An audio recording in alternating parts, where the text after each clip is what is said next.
नमस्कार दोस्तों, आज हमारे साथ हमारे प्रिय अधिवक्ता आनंद सोसरिया जी विगत 25 सालों से प्रैक्टिस कर रहे हैं। आज आपको उपभोक्ता फोरम के संबंध में कुछ महत्वपूर्ण जानकारियाँ प्रदान करेंगे। आनंद जी। नमस्कार दोस्तों, ये हमारे आदिल भाई हमारे साथी अधिवक्ता हैं और उपभोक्ता फोरम के संबंध में अगर मैं कहूँ तो ये एक ऐसा मंच है जिसके बारे में हम बहुत सारी बातें कर सकते हैं। और उपभोक्ता आयोग एक ऐसा मंच होता है जहाँ पर उपभोक्ता अपनी सभी तरह की समस्याओं के बारे में डिटेल में सारी की सारी अपनी परिवाद रख सकता है। इसके बारे में आपको कहीं पर भी अगर फाइल करनी है तो उपभोक्ता फोरम के लिए 2 फोरम इंदौर में बनी हुई है जिसमें सभी तरह के मैटर दिए जाते हैं, जिसमें मुख्यतः अनुचित व्यापार व्यवहार और सेवा में कमी को तवज्जो दी जाती है। इस प्रकार के मैटर में इंश्योरेंस कंपनी से संबंधित सारे मैटर आते हैं, उपभोक्ताओं के और जितने भी सामान खरीदे जाते हैं, कंज्यूमर ड्यूरेबल्स आइटम जितनी भी होती है उसमें किसी भी तरह की टूट फूट या कोई त्रुटि होती है, उस तरह के सभी मुकदमे का निकाल करा जाता है।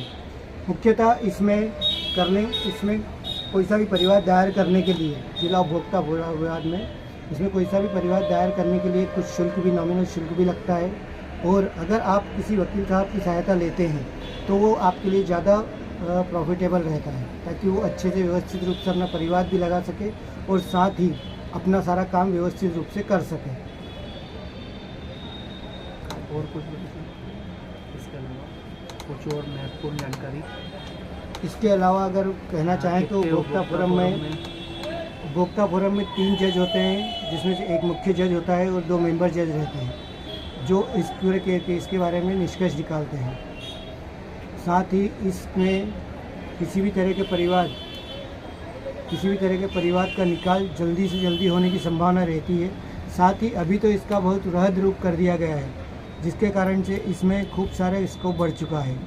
इसके अलावा उपभोक्ता फोरम एक ऐसा मंच होता है जहां पर आपका मुकदमा ना सिर्फ व्यवस्थित रूप से निपटता है बल्कि जल्दी से जल्दी इसका निराकरण हो जाता है। जैसा सामान्य रूप से देखा जाता है कि कोर्टों में ऐसा माना जाता है कि खूब लंबा समय लगता है, ऐसा नहीं होकर उपभोक्ता विवाद प्रतिशोधन फोरम में कम से कम समय में व्यवस्थित रूप से परिवाद का निराकरण हो जाता है।